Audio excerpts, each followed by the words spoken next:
Hello दोस्तों, नमस्ते। सूबी 554 में आप लोग का बहुत बहुत स्वागत है। मैं आपके बीच कहानी लेके आ रही हूँ जिसका नाम है ऐसी सास हर घर में होनी चाहिए। शिक्षा प्रदा कहानी है। चलिए दोस्तों, सुनाती हूँ।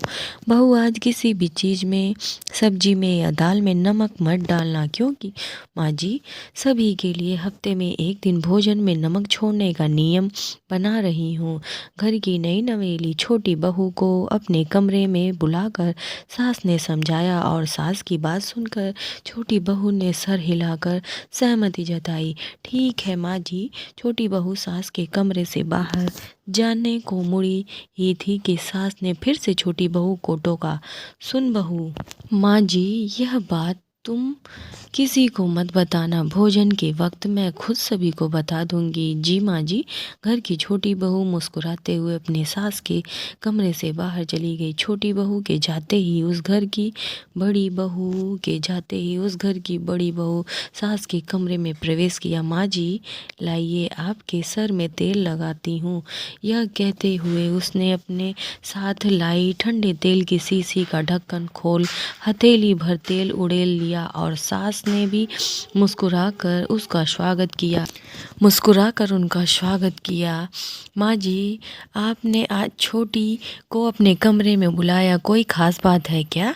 अपनी सास के माथे पर तेल की चंपी करती बड़ी बहू ने जानने की चाहा। डांटने के लिए बुलाया था मैंने उसे। क्यों? हर रोज भोजन में नमक ज़्यादा डाल देती है। आपने अच्छा किया माँ जी, उसे रसोई नहीं आती है। लेकिन यह बात वह मानने को तैयार नहीं थी। बड़ी बहू की बातें सुनते सास चुप रही, कुछ बोली नहीं। लेकिन बड़ी बहू ने अपनी मन की बात सास के सामने रखी। माँ जी, आप कहें तो मैं फिर से रसोई संभाल लूँ और उसे साफ सफाई जैसे बाहर के काम जो आजकल मैं करती हूँ आप उसे दे दीजिए। नहीं, अभी नहीं, आज भर देख लेती हूँ। सास ने मुस्कुराते हुए बड़ी बहू को आश्वासन दिया और सास की बातें सुनकर बड़ी बहू ठंडे तेल की शीशी ले वापस कमरे सास से बाहर चली गईं। उधर भोजन का वक्त होते ही छोटी बहू ने सभी के लिए भोजन की थाली सजाई।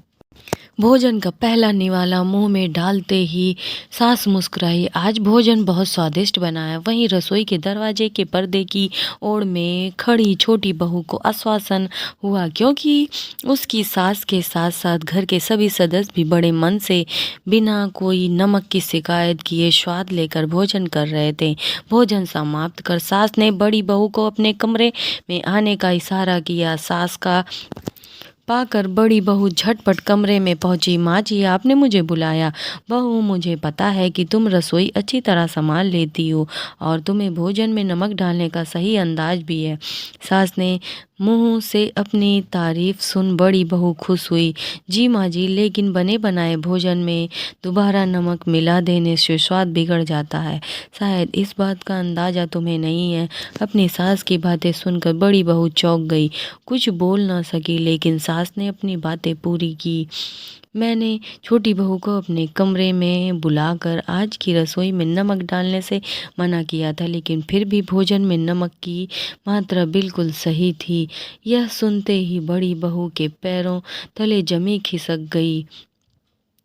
वह सास के पैरों में गिर पड़ी। माँ जी, मुझे माफ़ कर दीजिए। सास ने उसे प्यार से अपनी बाहों में थाम लिया। बहू, अपने गलती मानी, यही बड़ी बात है।